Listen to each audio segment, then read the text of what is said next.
Ողջույն, եթերում Կիրակին է, ես Սարգիս Հարությունյանն եմ։ Օրերս Մոսկվայում կայացած Փաշինյան-Պուտին հանդիպումը դրդեց այստեղ շատերին Երևանում վերստին խոսել հայ-ռուսական հարաբերությունների մասին։ Այսօր կփորձենք հասկանալ, թե ինչ էին ասում միմյանց Հայաստանի ու Ռուսաստանի ղեկավարները մի մարդուց, ով գործի բերումով մոտ է կանգնած եղել նրանց։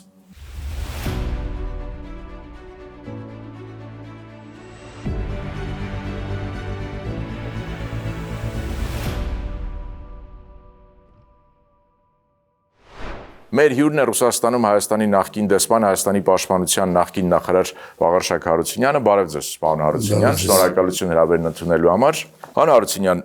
երբ որ մենք նայում ենք, թե ինչ հարցեր էր բարձրացնում ռուսական կողմը, Պուտինը մենք մի քանի կետեր ենք տեսնում եւ թերևս ամենահետաքրքիրը, ամենակարևորը Հայաստանում իշխանության հարցն է։ Պուտինը ասես, գիտեք, բառացի չեմ մեջ բերում, իմաստը ասեց, մենք կցանկանանք, որ ռուսամետ ուժերը մասնակցեն ներքաղաքական գործերին հայաստանյան, նկատի ունենալով, որ առջևում խորհրդարանական ընտրություններ են, եւ այստեղ Երևանում շատերը ասում են, գիտեք, Պուտինը նախ եւ առաջ նկատի ուներ Սամվել Կարապետյանի գլխավորած քաղաքական ուժը, բայց այստեղ մարդիկ վտանգ են տեսնում, ասում են, հիմա տեսեք, Սամվել Կարապետյանի կապիտալի մեծ մասը Ռուսաստանում է, Ռուսաստանը կուզենա, որ նման գործիչ գա Հայաստանում իշխանության, որպեսզի ինքը կարողանա այսպես լավ լծակներ ունենա նման գործչի նկատմամբ, օրինակներ են բերում, օրինակ Վրաստանի պարագայում Բիձինա Իվանիշվիլիի,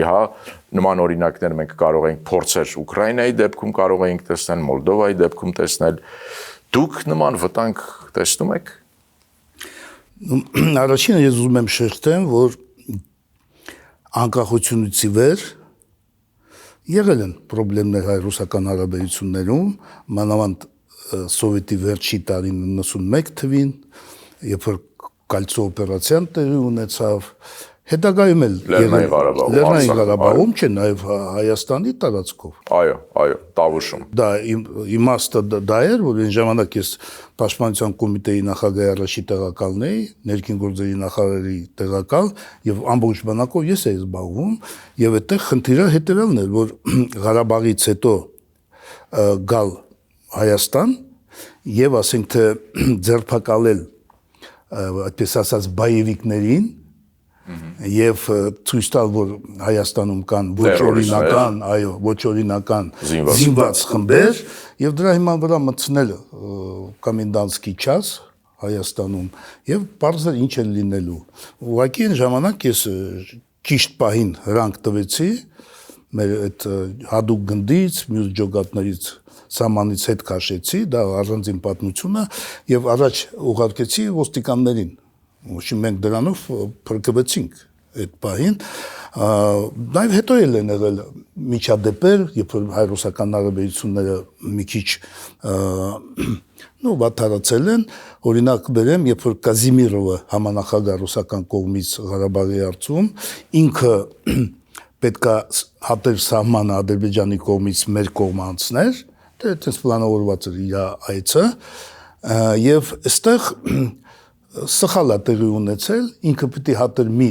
հատվածում, բայց փորձել անցել ուրիշ, եւ այդտեղ մերոնք կրակ են բացել եւ դա բերեց լուրջ մի այտենց կոնֆլիկտի։ Այո, հիմա վերադառնանք Պուտինի ասածներին։ Հիմա ես ուզում եմ ասեմ, որ դա եղել է, բայց ինչի եմ ես դա ասում, որտեվ առաջի անգամ, որ հրապարակային այսպիսի գլոբալ հարցեր ա դրվել հրապարակային։ Դուք նկատի ունեք Ռուսաստանի ղեկավարի կողմից, Հայաստանի ղեկավարության կողմից առաջին։ Եվ սա ինչ է նշանակում։ Դա հիմա կասեմ։ Անդրադառնալով ձեր հարցին, երբ որ ինքը ասում է պրոռուսական ուժեր, դա փաստ է, բոլորը լսել են, գիտեն։ Մենք պետք է հասկանանք ինչի է նա այդ հարցը դնում։ Նա այդ հարցը դնում է զգալով վտանգ Ռուսաստանի համար, իրանց տեսանկյունից, որ Հայաստանում գալիս են ուժեր, որոնք նաև երկրորդ հարցը, որ դուք հիմա գործողություններ են անում Եվրամիության անդամակցելու, հասկանում եք, չէ, փոխկապակցված հարցեր են սա։ Եվ մենք պետք է հասկանանք, որ մտավախությունը դրանում է։ Ինչ վերաբերում է ձեր ասածին, որ այնքը լծակներ կունենա, լծակներ, դա բնական է, որ եթե բիզնեսը գտնվում է Ռուսաստանում, բայց խնդիրը այլ բանի դաշտում է։ Վարչապետը պատասխանեց, որ Ռուսաստանի քաղաքացին ըստ մեր սահմանադրության չի կարող լինել վարչապետ եւ չի կարող լինել նույնիսկ պատգամավոր։ Դա օրենք է, այստեղ քննարկելու հարցեր չկա, հասկանում եք, դա համար լծակներ կլինի, չի լինի, փաստը դա է, իրավունք չկա այդպես։ Մենք դուք ասեցիք հրապարակավ Պուտին այս հարցերը բարձրացրեց, կարող ենք ենթադրել հետեւաբար, որ գիտեք, ոչ հրապարակավ այս քննարկումները եղել են, հայկական կողմից մերժում է ստացվել, օրինակ այն հիմնավորման, որ գիտեք, բացառապես Հայաստանի քաղաքացին կարող է մասնակցել նման process-ներին, հետեւաբար ռուսական կողմն էլ հարցը նման մակարդակ է բարձրացնում եւ հրապարակայնացնում է։ Դուք աշխատել եք, դուք եղել եք դեսպան, կա նման բան։ Չէ, ուզում եմ ասել, որ այս հարցերը այսօր չեն ծագել։ Խոսքը չի գնում թե ռուսական ուժեր, ես ասեցի, մտավախությունը ինչու՞ է ռուսական կողմի, մենք պետք է դա հասկանանք, ինչ են իրանք ուզում, ինչ պետք է մենք անենք, ինչա բխում է մեր շահերից պետության, բայց պետք է հասկանանք մեր գործընկերը ինչ է ուզում։ Հա, այդ հարցը մենք հասկանում ենք, բայց այս մյուս հարցերը, այո, եղել է եւ իմ ժամանակ երբ որ ես դեսպան եմ եղել, քննարկել ենք այդ հարցերը, բայց դա եղել է լոկալ,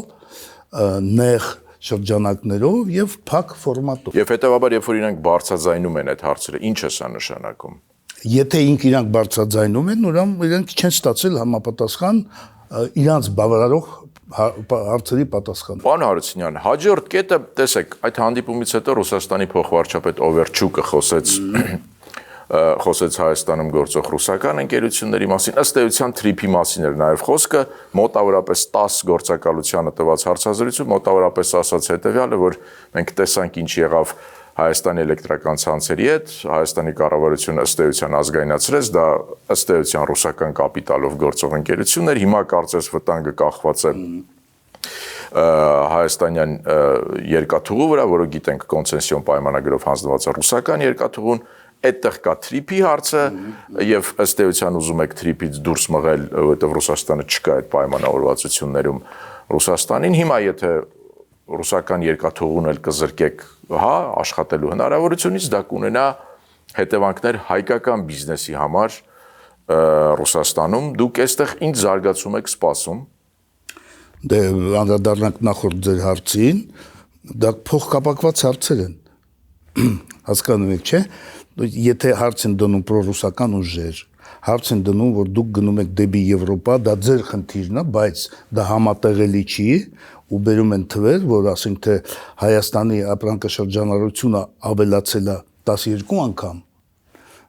Եվրոմիության հետ այսքան, то есть թվեր է բերում, գազի գինը, սա փոխկապակցված հարցեր են, եւ այստեղ ի հայտ է գալիս նաև այդ հարցերը, то есть Ռուսաստանը զգում է, որ այստեղ մենք վեկտոր ենք փոխում, նաև տնտեսական շահերն ենք իրանց ազդում, դա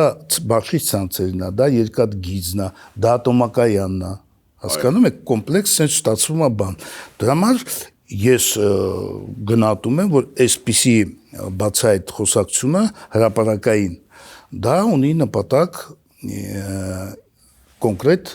հայտնել, որ վիճակը սա է, եւ մենք հասկանում ենք, որ դուք ուզում եք վեկտոր փոխեք։ Եթե դուք փոխում եք, դա ձեր որոշումն է, ինքը բառացի ասում է, չէ՞ դա, եւ եթե փոխեք կլինի սա։ Օվերչուկը դա հնչեցրեց։ Մենք պետք է դրան լուրջ վերաբերվենք, հասկանանք, որ դա իրանց մոտեցումն է, եւ մենք պետք է հաշվառենք, ասենք թե եթե մենք գնում ենք այդ քայլերի, հետևանքները ո՞րն է։ Եվ գնահատենք, որտեղ քաղաքականությունը դա հնարավորի արվեստ է։ Եթե դու պաշտպանում ես քո պետության շահերը, դա բարձ դա առաջնահերթը, բայց նաև պետք է հասկանաս քո քայլը ինչ հետևանքների է բերում։ Եթե դու գնում ես այդ քայլի եւ ստանում ես լրջակույն կորուստներ, ապա պետք է գնահատես, որ քայլը երբ անես։ Դուք կարծում եք Պուտինի որոշումը այդ հարցերը հրապարակավ այսպես հնչեցնել ճնշում էր Հայաստանի ղեկավարության Հայաստանի նկատմամբ, որ գիտեք, մենք հասկանում ենք ինչ է կատարվում Հայաստանում, եթե դուք ռազմավարական որոշում եք կայացնել անվտանգության հարցում, էներգետիկայի հարցում, ճանապարհների հարցում, տնտեսության հարցում, գնալ դեպի Եվրոպա, դեպի Միացյալ Նահանգներ, Սա կունենա բացասական հետևանքներ, մենք անպայման են լծակները, որը ունենք կիրառենք ձեր նկատմամբ, մենք կսահմանափակենք հայկական բիզնեսի հնարավորությունը, գազի գինը կբարձրացնենք։ Չէ, դա կնայտ է, յուրիդեվոց կարելի անցնել սա։ Սա կնայտ է, մանավանդ ես ասեմ, իմանալու ասենք թե Ռուսաստանի պետական ապարատը ինչպես է աշխատում։ Ամեն մի նախարարություն, պետական մարմին ինքը գնահատում է իրավիճակը, սկսած հետախուզությունից եւ այլ մարմիններ, արտգործնախարարությունը, կառավարությունը ներկայացնում ամեն մեկը իր գծով այն ինֆորմացիան եւ առաջարկությունները, ինչ վերաբերվում է Հայաստանին։ Դա գալիս է անվտանգության խորհուրդ, անվտանգ խորհուրդը ինքն է վերլուծում եւ ներկայացնում է նախագահին, նախագահն դա ուսումնասիրում որոշումներ ընդունում։ Իսկ Ռուսաստանում հաշվի առնելով ձեր փորձը նախկինում հիմա եղած կապերը չեն հասկանում, որ ինչու իրավիճակը հանգեց սրան։ Չէ՞ որ երբ որ հարաբերությունները վատանում են, սովորաբար երկու կողմն են մեղավոր, առնվազն։ Ինչու են փայլուն հարաբերությունները, որ շատեր ասում են, կային Հայաստանի ու Ռուսաստանի միջև, հասան ի վերջո մի կետի, երբ որ ոչ ատոմականի հարցում, ոչ անվտանգության հարցում, չգիտեմ, ոչ ճանապարհների հարցում Հայաստանում չեն ուզում աշխատել Ռուսաստանի հետ։ Դուք ճիշտ բան ասեցիք, որ երկու կողմանի է, մի կողմանի չի լինում։ Եվ Ռուսաստանը հասկանում է իր հաշվարկներում նա սխալ է թույլ տվել, ես դա նաև ասել եմ, որ շատ գործոններ կա, որ ասենք թե իրանք հաշվարկը սխալ են արել կամ մոտեցումը եղել է այն, որը չի համապատասխանել իրավիճակին տարածաշրջանում եւ կոնկրետ Հայաստան-Ադրբեջանում։ Օրինակ ես ասել եմ, որ Ադրբեջանի հետ կնքել այդ դաշնակցային պայմանագիրը, դա ուղղակի ազդեցություն ունեցավ եւ ինքը ոչ մի բանով չօգնեց Ռուսաստանին։ Դա մի օրինակ եմ ձեզ բերում, բայց այնտեղ գրած է դաշնակցային հարաբերություններ, բայց բովանդակությունը, որ նայում ես, ընտրվում մի դաշնակցային հարաբերություններ չկա, բայց այստեղ հասկանալի է դրդապատճառները Ռուսաստանը փորձել է Ադրբեջանին պահել իր ազդեցության ոլորտում։ Ադրբեջանը Ռուսաստանի համար ավելի կարևոր երկիր չէ, քան Հայաստանը։ Չէ, գիտեք, այստեղ պետք է նայել, երբ որ մենք գնահատում ենք կարևորը թե ոչ, շատ չափանիշներ կա, աշխարհաքաղաքական, տնտեսական, ռազմական, լիքը բաներ կա, բայց ամենաբարձրը քաղաքականն է։ Ադրբեջանը ինքը Թուրքիայի դաշնակիցն է։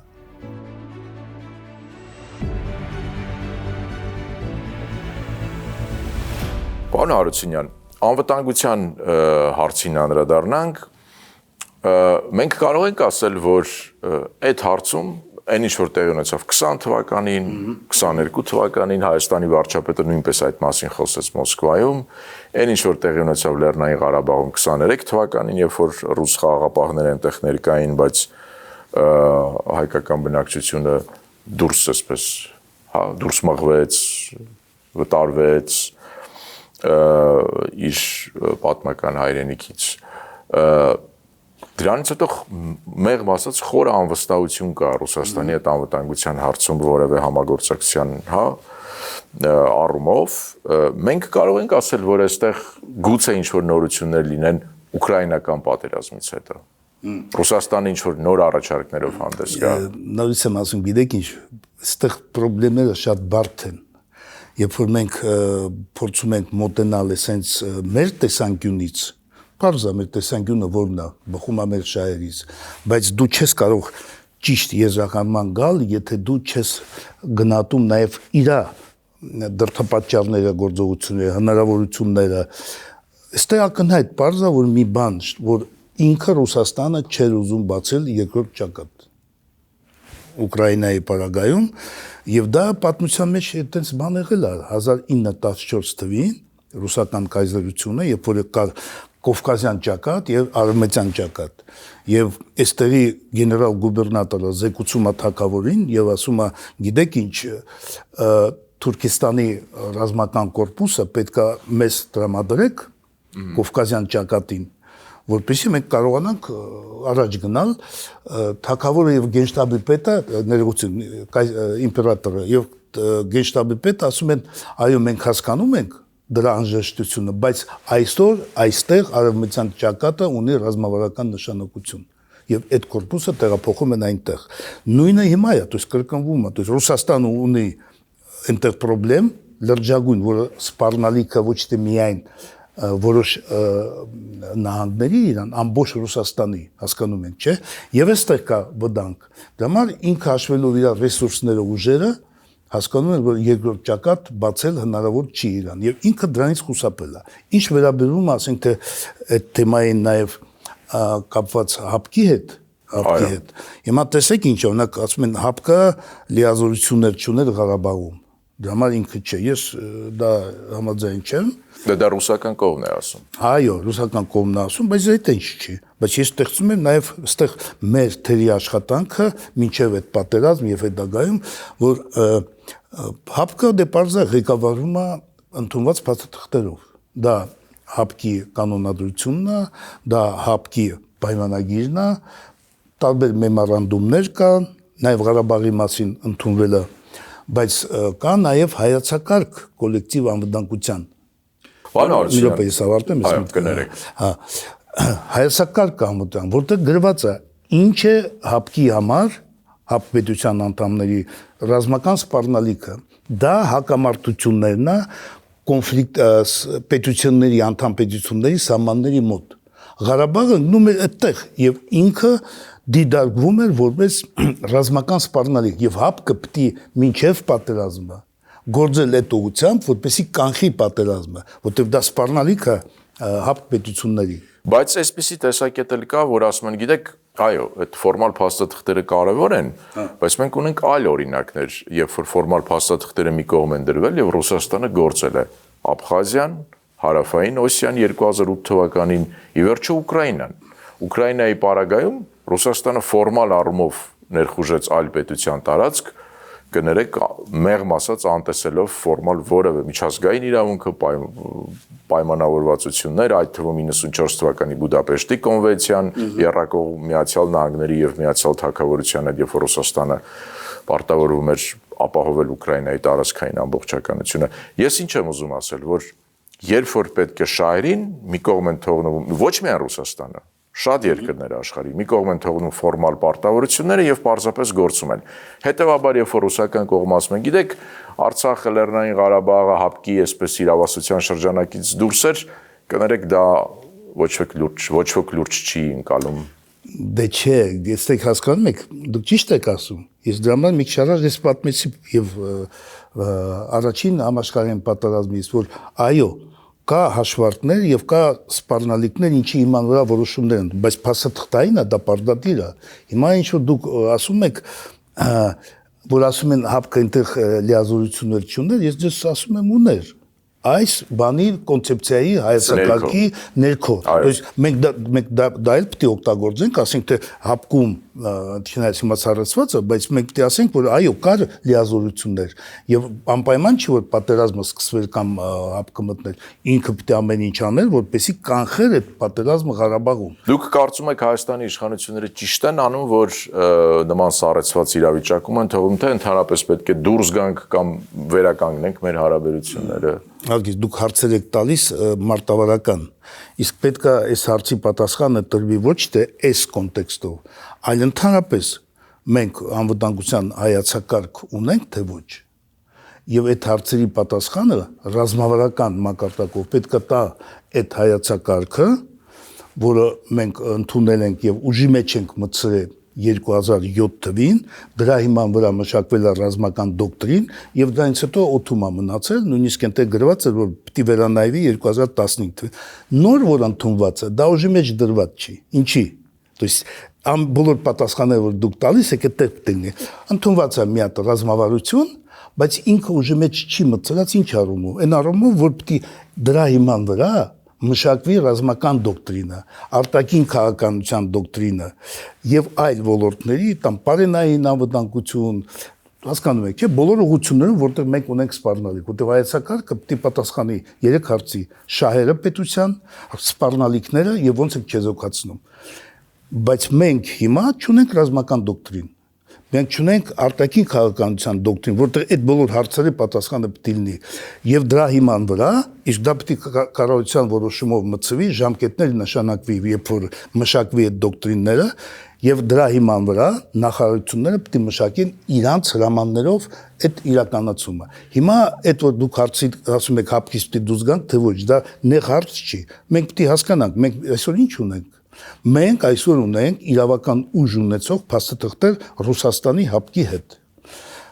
Մենք սարեցրել ենք արդեն քանի տարի որ սարեցրել ենք եւ խնդրեմ ունենք այդ հարցում անվտանգության եւ ինչ մենք ստացել ենք այսօր։ Մենք ունենք որևէ մի պետության հետ փաստաթուղթ, որը մեզ տալիս է երաշխիք, որպեսզի մենք հասկանանք, թե ոնց ենք մենք ապահովում մեր անվտանգությունը։ Ամերիկայի հետ չունենք, Ֆրանսիայի հետ չունենք, Հնդկաստանի հետ չունենք։ Չնայած Հնդկաստանը մեզ սպառազինություն է ապահովում, Ֆրանսիան նույնպես եւ ոնց ասած աջակցումը, Ամերիկան տրիպ ունենք, բայց երաշխիք չունենք։ То есть մենք հիմա գտնվում ենք մի վիճակում եւ դա հենց մեզ համար խնդիրը դարակ լուծել։ Մենք կողմնորոշվում ենք, մենք ինչ ենք հասկանում, ով է մեր հետ ստորագրում այդ փաստաթուղթը երաշխիք։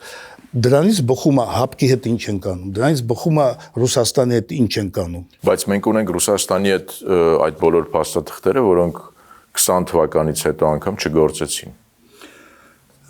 Ադրբեջանական կողմը օրինակ ռմբահարում էր Հայաստանի Հանրապետության բնակավայրերը, կներեք Ռուսաստանից անգամ հայտարարություն չհնչեց, որ գիտեք պետք է կանգնացնել այդ ամենը։ Չէ, գիտեք ինչ, այս նյուանսներ կա, առաջինը ով կանգնեցրեց պատերազմը։ Ով կանգնեցրեց։ Պատերազմը ով կանգնեցրեց։ Ես չեմ կարող ձեր հարցին։ Ну ես ձեզ ասում եմ Ռուսաստանը։ Որ թվականի։ 20 թվին։ Այո։ Ով կանգնեցրեց պատերազմը։ Ռուսաստանը։ Մենք ում հետ ենք նոյեմբերի 9-ի փաստաթուղթ ստորագրել։ Ռուսաստանի հետ։ Այո։ Իսկ դուք ոնց եք կարծում, Ադրբեջանը կգնար ինքնուրույն Թուրքիայի աջակցությամբ Իսրայելի այդ հրադադարի, եթե չլիներ ճնշում իրանց վրա։ Պարոն Հարությունյան, Ադրբեջանը ըստ էության իր բոլոր ռազմական նպատակները կամ մեծ մասը լուծեց եւ Չէ 20 թվականին դուք ասում եւ 23 թվականին էլ ամբողջ Լեռնային 23-ին լուծեց։ Այո, բայց այնտեղ նույնպես 23-ին ռուսական զորքեր էին։ 20 ոչ 20 թվականին ինքը չլուծեց։ Այո, լուծեց 23 թվականին։ Հա, բայց 20 թվականին խոսքը գնում է նոյեմբերին, ով կանգնեցրեց պատերազմը։ Մենք դա իմանանք։ Մյուս կողմից նորից եմ ասում, երբ որ ռմբակացում էր սահմանները, այո, պիտի հապկը գործեր միանշանակ եւ չի գործել։ Ես ձեզ հիմա ասում եմ, իսկ Ռուսաստանը։ Ռուսաստանը եւս։ Հիմա մի հատ էլ ձեզ բան ասեմ։ Ասում եմ, մենք պիտի հասկանանք օբյեկտիվորեն, որ դուք հարցը տալիս եք, ասում եմ, դա քաղաքականություն, դա հնարավորի արվեստն է։ Հիմա տեսեք, դուք օրինակ բերում Ռուսաստանը բան չարեց, հապկը չարեց։ Ну, այդտեղ տարբեր մեխանիզմներ է, բայց հիմա նայեք, Ուկրաինան գերտերության միջուկային անվտանգության խորհրդի անդամ մտնում է տարածք Կուրսկի նահանգը եւ գրեթե 8-9 ամիս պահում է այդ տարածքը։ Ինչի՞։ Թե որտեղ Ռուսաստանի վիճակի չէր։ Մինչև ինքը չկարողացավ հավաքել համապատասխան ուժեր մի տարի։ Մինչև նույնիսկ Կորեան չօգնեց, ինքը չկարողացավ։ Ես ուզում եմ հասկանալ, որ դա ինչ չի, որ Ռուսաստանը կամ Ամերիկան, հիմա նայում ենք, Ամերիկան ինչի չի կարողանում Օրմուզյան նեղույցը բացի։ Հասկանում եք, մենք պետք է հասկանանք, որ կա հնարավորություններ եւ պետք է գնահատենք դա, որ սա կլինի թե ոչ։ Նույն այստեղ պետք է հասկանանք, որ Ռուսաստանը չի մտել, ես ասել եմ ինչի։ Հիմա իհարկե մեր տեսանկյունից դա չի որ մի բան բացատրում, մենք հասկանում ենք, որ կար պետք է գործեին, բայց ինքը դա հիմնավորում է սրանով։ Փակելով Ռուսաստանի թեման, այնպիսի տպավորություն է, որ հայ-ռուսական հարաբերությունները դե գտնվում են այսպես ամենացածր մակարդակում 91 թվականից ի վեր, բայց այնպիսի տպավորություն է, որ ոչ Ռուսաստանում, ոչ Հայաստանում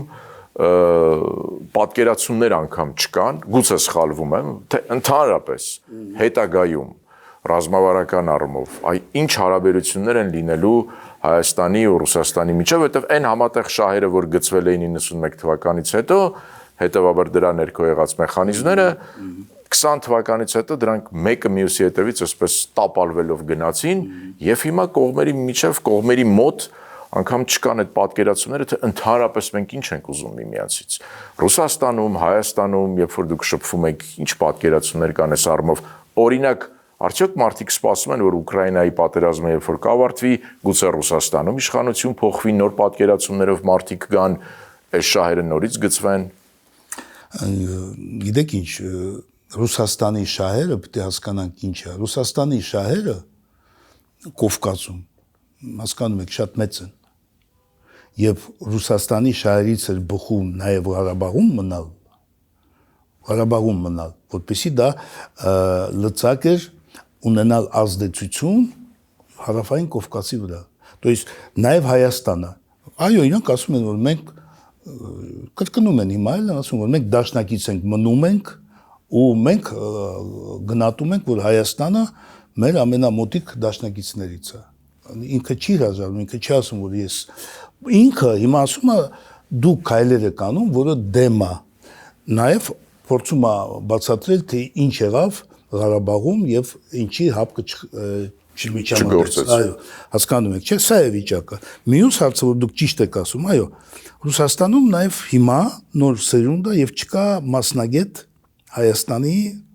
մասնագետ, որոնք հասկանում են Հայաստանը, նյուանսները, դա նույնը ինչ որ մեր մոտ հիմա ճիշտ մարդ կա, որը հասկանում է Ռուսաստանը, Ռուսաստանի շահերը, այդ մեխանիզմները, вообще ընդհանրապես Ռուսաստանը ինչ է, պատկերացում չունեն։ Եվ սա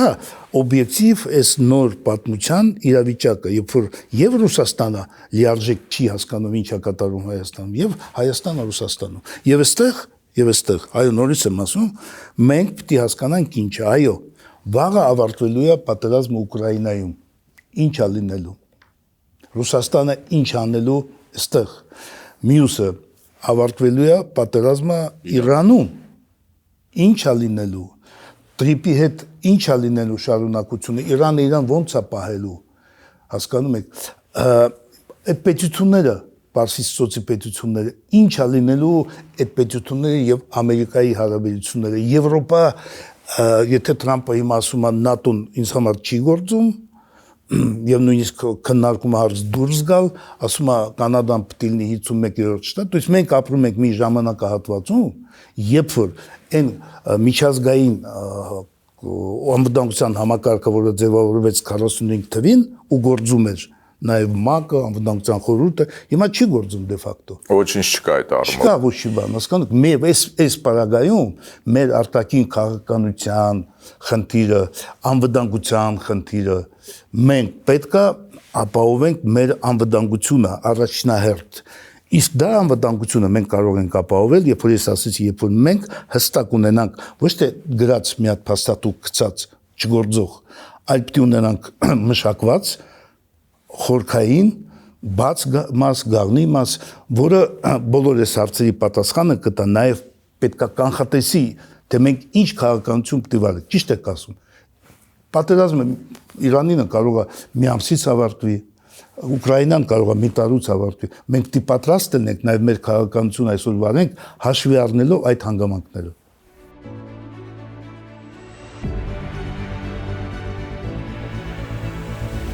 Պարոն Հարությունյան, անդրադառնանք բանակի հարցերին, դուք տևական ժամանակ գլխավորել եք Հայաստանի զինված ուժերը, եղել եք պաշտպանության նախարար, հիմա 20 թվականից հետո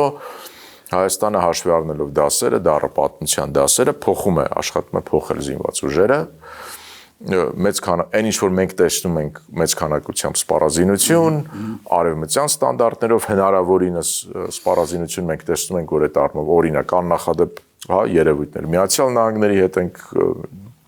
եվրոպական շատ երկրների հետ ենք, Հնդկաստանի հետ ենք, ռազմատեխնիկական համագործակցություն զարգացնում, ամրաշինական աշխատանքներ, ասում են, որ Հայաստանը իր բանակը փոխում է եւ հարմարեցնում է ՆԱՏՕ-ի ստանդարտներին, գնում ենք դեպի պրոֆեսիոնալ բանակ։ Դուք ինչ եք տեսնում այս ուղղությամբ, ինչ իրապես առավելություններ, ինչ արդյունքներ կան, բայց նաեւ ինչ թերություններ կան, որոնք չեն շտկվել, գուցե նաեւ խորացել են անգամ 20 թվականից հետո։ Ну, գիտեք, իմ սկզբունքը, որ ես բանակի մասին համարում եմ այս իրավիճակում բացել բաներ դա անթույլատրելի է, ես ասում եմ մեր բանակին պետք է մենք աջակցենք, բայց նաև մի քանի խոսք կարող եմ ասել, որ երբ որ մենք բանակի բարեփոխումներ ենք անում, ակնհայտերում, որ զենք ենք ձեռք բերում, այլ բաներ, բայց պետք է հաշվի առնենք նաև այդ փորձը Հնդկաստանի, Ֆրանսիայի, որը մեզ աջակցում է, իրանց հիմնական բանակի ուժը դա իր մարտական փորձի մեջ է։ Խոսք չկա այստեղ ֆրանսիական զենքի մասին։ Հնդկական զենքը ինքը մարտական գործողությունը չի անցել, փորձված չի։ Իրանց բնութագրով, հա, իրանք դրական են, բայց պատերազմով անցած չի, որտեղ տեխնիկան պետք է անցնի պատերազմով, որ հասկանաս իր բաց թողումները։ Ֆրանսիական տեխնիկան դա պարզ է, նա ավելի բարձր մակարդակի է, բայց դա խնդրեմ կա այդ առումով։ Ժամանակակից պատերազմը, ես ձեզ ասեմ, դե ես ավարտել եմ 2 ակադեմիա, բարձրագույն բանակ եմ ղեկավարել, գենշտաբում եմ ծառայել սովետական, նաև արևելյան շտաբում բարձրագույն ռազմավարական օղակում։ Հիմա պատերազմը ուրիշ է։ Այն գիտությունը, որ եղել է մինչ այսօր, ինքը փոխվել է։ Հիմա այն մարտավարական հնարքները, օպերատիվ եւ ռազմավարական ամբողջովին փոխվել է։ Հիմա հնարավոր չի, երբ որ օդում կան ATS-ներ, կան այս կարգի ինքնաթիռներ, հակաէլեկտրոնային պայքարի միջոցներ, հիմա այլևս չեն կռվում բանակներով, դիվիզիաներով, տանկերով, հասկանում եք, փոխվել է ամեն ինչ։ Եվ այստեղ մեր բանակի համար ամենակարևորը նոր ժամանակակից պատերազմը այդ մարտավարությունը ձեռք բերել եւ դա իրականացնել մեր բանակում։ Դուք նկատի ունեք, որ անհամեմատ ավելի փոքր խմբերով են պատերազմում, որովհետեւ այլապես ձեզ պարզապես կոչնչացնեն։ Դες պարզ ասեմ, դե բանակը ոնց է գործում, ասենք թե ինքը մշտական տեղավարից ինքը դուրս է գալիս, բացազատվում է, խնդիր է ստացում, այո, հետո ստանում է խնդիր, ինքը սկսում է անցնել հարցակման, եթե հարցակման մարտերը, ինքը բացվում է, ասենք թե կալոնաներով գումարտակային, վաշտային բացվում է ու հարցակվում է։ Հիմա այդ հնարավորությունը չկա, դու չես կարող կուտակել նույնիսկ գնդի մակարդակով, որտեվ դու չես հասնի քո առաջնագիծը, որտեվ կոչնչացնեն պարզապես։ Դրա համար փոքր, то есть ինչ եմ ուզում ասել, այստեղ մասնագիտական չմտնենք այդ բանը, նոր պատերազմը։ Եվ այդ պատերազմի փորձը այսօր ունեն։ Մենք ունեինք 20 թվին, բայց շատ փոքր ծավալի փորձներ, մեր բանակը փորձ ունի։ Ես հիմա ունի Ուկրաինան եւ Ռուսաստանը։ Այն ինչ որ հիմա արվում է Հայաստանի բանակում, Հայաստանի զինված ուժերում, որքանով է համապատասխանում այն խնդիրների լուծմանը, որոնք դուք քիչ առաջ նկարագրեցիք։ Նու ես չեմ ուզում խորանամ, ես գիտեմ իրավիճակը, բան նույնս եմ գործ արվում է, ամեն ինչ արվում է, բայց այստեղ նույնս եմ ասում, եթե մենք ինչ բանակ ենք պատրաստում, բանակը պետք է ունենա խնդիր։ Ով է մեր հակառակորդը, սպառնալիքը որտեղ է։ Ըստ դրա էլ դու ձևավորում ես եւ բանակի քանակը, եւ սպառազինությունը, եւ մարտական պատրաստությունը։ Մենք այդ խնդրեմը ունենք այսօր, հասկանում եք։ Եվ այստեղ որ դուք ասում եք պրոֆեսիոնալ բանակ, մեր բանակը պրոֆեսիոնալ է դե ֆակտո։ Եվ եթե մենք ուզում ենք ասել որ ժամկետային անցնեն նաեւ պայմանագրայինի, դե այստեղ մենք հասկանանք որ բյուջետը պետք է մեծացնենք։ Մեր բյուջեն մեծացնենք։ Էդի լրիվ ուրիշ կարգի փողերի մասին է խոսքը գնում։ Նաև ուրիշ խնդիր կա, եթե դու գնում ես պայմանագրայինի ամբողջական, դու խնդրեմ ես ունենում քո զորահավաքային ռեսուրսի հետ, եթե պատերազմը սկսվում։ Մեր ամենամեծ խնդրեմը եղել է այս պատերազմի ժամանակ 20 թվականի մեր անպատրաստ զորահավաքային ռեսերվը պատրաստ չի եղել։ Որտեղ եթե մենք ուզում ենք պատրաստ մանավանդ մենք պատերազմող պետություն ենք, մենք պետք է պատրաստեինք կամ 2 տարին մեկ զորահավաքներ անցկացնեինք, մենք անցկացնում ենք փոքր թվով, եւ լիարժեք չի։ Խնդիրը դա համար